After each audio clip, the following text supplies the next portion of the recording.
Gimana sih rasanya hidup kayak Joker? Halo learner, gue Ilmiraf, bocah penasaran buat jadi orang bermanfaat dengan coba-coba, and this is my journey.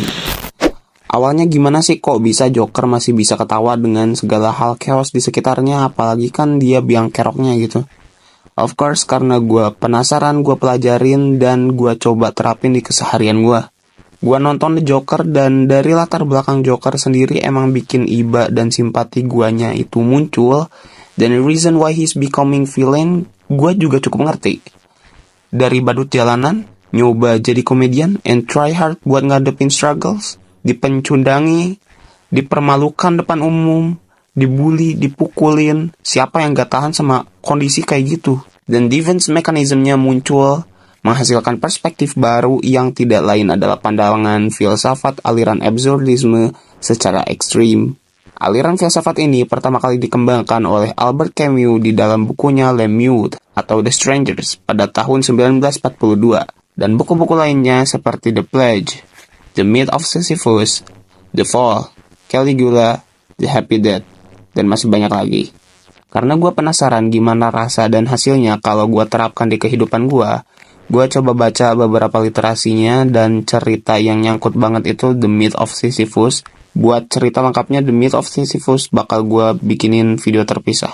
Di aliran ini menyatakan kalau kehidupan pada sebenarnya absurd. Tidak ada yang jelas untuk contohnya. Setiap hukum negara yang berbeda-beda, hukum sosial yang berbeda-beda, hukum agama yang berbeda-beda, kebenaran dan kesalahan setiap individu juga berbeda-beda, menghasilkan pro dan kontra di mana-mana, dan juga berpotensi menghasilkan chaos di mana-mana. Bahkan beberapa orang pasti sudah merasakan chaos itu.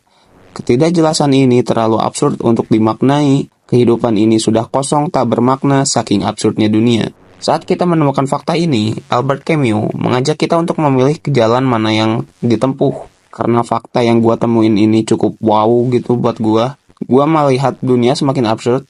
Like, damn bro, gua ngapain segitu selama ini. Tapi gue merasakan kedamaian baru, karena gue tahu dunia ini nggak begitu berarti dan terlalu sulit mencari makna dari tiap sudut dunia. Gue cukup jalani hidup ini, tahu kalau dunia terlalu absurd maknanya, bahkan mungkin nggak ada. Dan karena nggak ada maknanya, dunia ini gue cukup beri makna sesuai keinginan gue.